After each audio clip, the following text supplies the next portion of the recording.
I've mentioned a few times that I really hate cloth seats.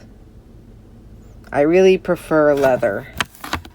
Cloth absorbs all the odors, and when you spill some, if you spill something, or if you have a pet, you know. So I did see these seats at Blaine's Farm and Fleet, and because I have an armrest on my van seats, okay, because I have these here armrests, I was like, how am I gonna find a leather seat cover? So Ford had this one, and it's a sideless seat cover with a headrest cover, and I don't mind that it says Ford.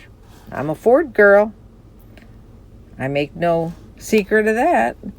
I'm gonna put that on my seat to protect my new seats in my new van. Today and not tomorrow, there's no time to borrow. Today is a good day to live. I take the headrest off. See? Take the headrest off.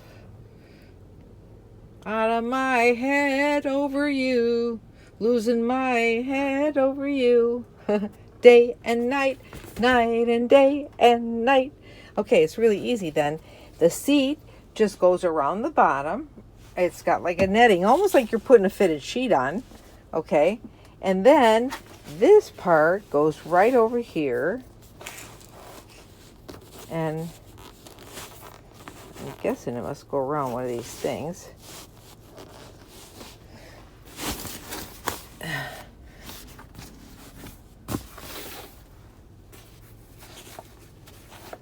Goes right around here, and you put it right around these headset things. Hold on a minute. Yeah, so you just stick the little poles through the holes. Put the pole through the hole. Again, we're sticking poles through holes. Oops. A little pouch in the back that you can put your stuff in. Pretty cool, huh? And then you just got to secure these little straps around and hook them in. You know, and they give you these little hooks. Now, the bad side of all this is I thought there were two in that box. Yep, I thought there were two in the box, and I didn't read it because all the other boxes I looked at had two in them. And this patent is still pending on this. But there's only one in this box. So that means either I have to drive back over to Blaine's Farm and Fleet and get another one tomorrow, or I'll just order one and see if they got them on Amazon. And they're pretty expensive. They're $30 each. But you know what? For me, it's worth it. It's a brand new car. It's a brand new van. So the best thing to do would be to preserve it. You know? Yep. And they give you leather for the headset too. You know, piece of leather to put over that. A cover. Here's a cover for the head part. It just kind of slips on like that. Really simple. Looks kind of big, but I just leave it over there. Doesn't have anything to secure it, but that's okay. I usually put my beanie hat over it, but you know what? That'll keep it. What's nice about that, in fact, I could probably like hook it. Put some kind of hook in the back, so a clip or something. But what's nice is cloth absorbs everything, you know? And I'd rather have the leather to protect it. I'm not sure about this head thing though, because it just kind of lays there, you know? It doesn't have any strings to tighten it up or anything, unless I'm just don't know anything about it. Just kind of slide. Oh, here's just one little string here. I don't know what that. Oh, I guess. Oh, there is a drawstring. Duh. See that? There's a drawstring. Dumb shit.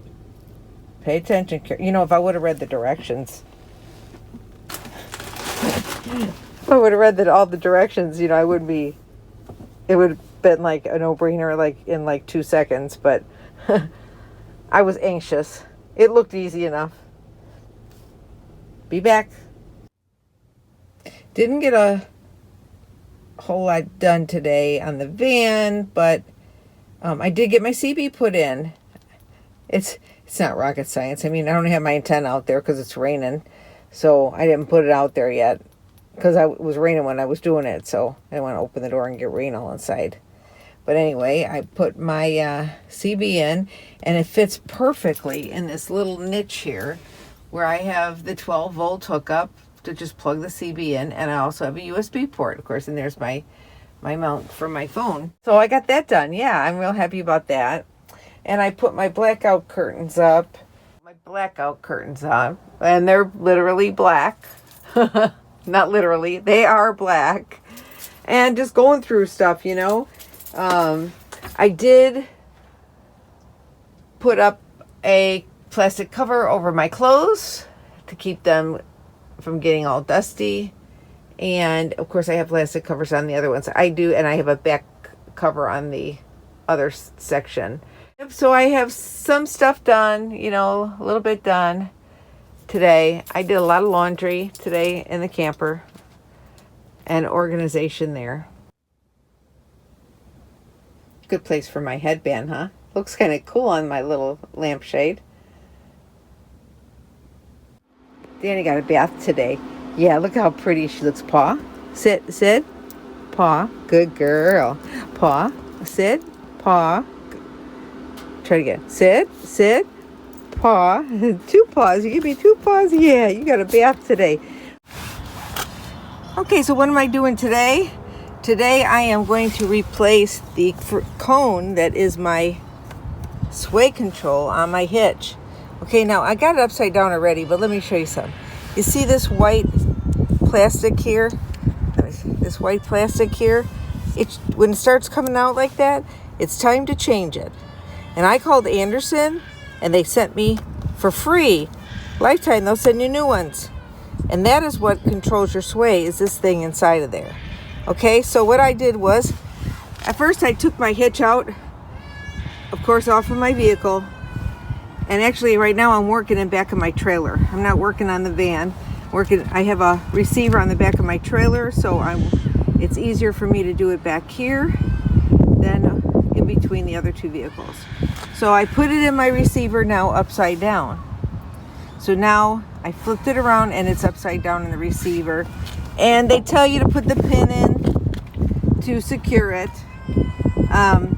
So because I don't know if you need it, but they tell you that for precautions, okay? And this is, again, replacing the friction cone, I think they call it. If they don't, I'll correct it in the video when I edit. In the weight distribution Anderson, I think mine is a 3350 model weight distribution hitch with the sway control. Okay, really the tools that you need is usually some kind of wrench or something to grip the pin, this one pin, and then something to hit to knock this out of the hole, and I'll show you that in a minute. So after you get that turned over, we're gonna remove this pin here that goes around in this groove here. Now, I wasn't sure if I could do it, and it was really difficult, but I did it. And because mine obviously has been in there for 3 years, so I used this and I gripped onto these one of these things here. It's not as easy as it is in the video, okay? Not as easy as it is in the video. So that's what I'm working on now, and I got it all the way up, and you take this off and it goes in that little groove, and I guess that protects it somehow from something. Not sure. I'll tell you what this is called also when I edit. Okay, so I don't want to lose it. I'm going to set that on the side. So now that this is upside down, okay, we're going to make sure there's something nice and soft underneath, so when the unit of the ball falls out, that it doesn't fall on the hard cement. So I put this, this is just like a fence, it's plastic.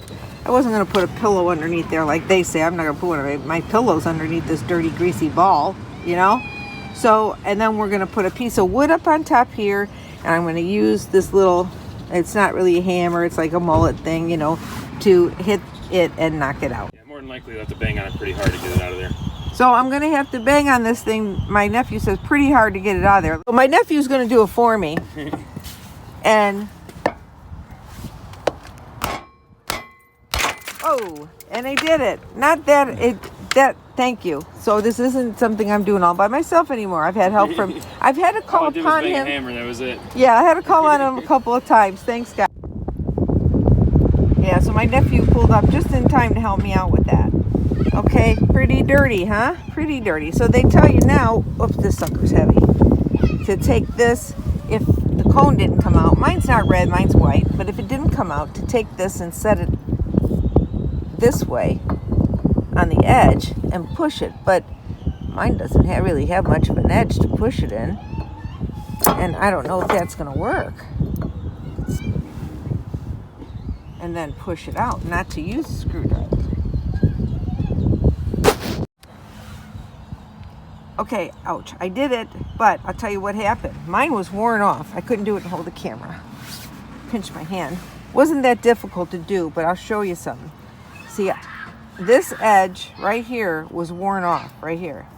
This edge is thicker, so when it was in here, up inside the fitting, there was no ledge for me to hook that on.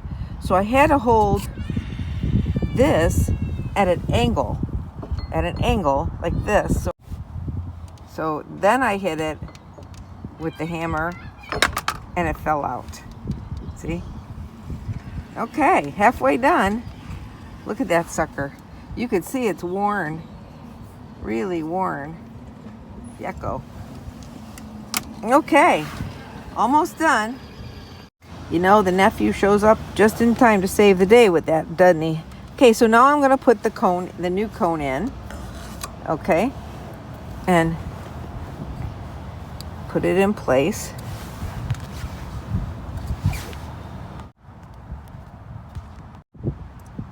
Okay, we put the new cone in, press it into place. Okay, and then we're going to put the ball back in. And when we put the ball back in, anybody who knows me always says, when I had my other vehicle, and I'm sure it's going to be the same with this one, you got to have these holes straight across, perpendicular, or you're not going to be able to get your triangular plate on there because it's going to be crooked and you won't be able to put the pin in. So you want to make sure that those holes are straight across and not like this, not crooked, because you got to put a pin in there. It matches up with the chains, and the chains will be shorter on one side, longer on the other. So you want to make sure it is straight. Now, if it's a little bit off, you'll probably still be able to get it in the higher up that you put your trailer, but you want to make sure that it is straight. This is what I used as a gauge. You see the number 2 that tells me that this is a 2-inch. You can see it's straight in the middle there. Right in the middle. Put it right in the middle of the hitch. That kind of tells me that my pin attachment is the way it's supposed to be. My master tool man, Jim the tool man, it says that he's got a snap ring gadget that takes that sucker off and puts it back on. I didn't know that.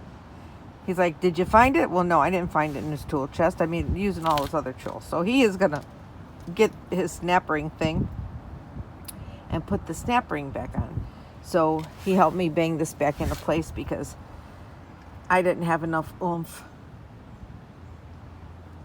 to do it. And that's all there is. We just got to put the snap ring back on. Now, the only reason I really need the snap ring, or you would need the snap ring according to Anderson, is if you were to traditionally tow without your Anderson weight distribution hitch. If you weren't going to use the triangular plate that goes on the bottom here. So if you have the triangular plate and you're going to use it, it does the same thing. It serves the same purpose as the snap ring that I took off. So if it's not in place, what you can easily do is take a ride around the block, hook your trailer up, take the ride around the block, and the weight of your trailer, a couple of turns, should expose the groove for the snap ring, and you should be able to put it back on. So thank you for watching what I learned today. If I can do it, you can do it. So had I known about this thing here has these little things on it. It's a tool for the snap ring that goes in the little hole, and all you do is push together and it opens the snap ring so you can lift it off. I was wondering, this guy's doing this, it looks so easy. And this same thing when you put it back on, you pull it out, you push it back on, and the snap ring goes right back into place, which is what we did. It's there. It's up there. There's the snap ring. Thanks, Jim. Yep. Boy, this stuff really gets dirty driving on the road, doesn't it? Here's Danny. She's on the bed. I got her. I pulled all the sheets. I was cleaning, washing all my sheets and stuff. You know, spring cleaning. And there's Danny like, I'm trapped, Mom. I can't get down. Are you stuck up there? What the heck, Mom? I can't get down even to get water. What are you trying to do to me? I need you to stay in one place while I'm cleaning because you're getting underneath my feet, little girl. Look how nice and clean you are. Danny had a bath yesterday. She did. She's all clean. Even if I'm falling down, I will keep on searching for my highs. You can say I lost my mind, I will keep on holding my head high. Even if the sky is falling down.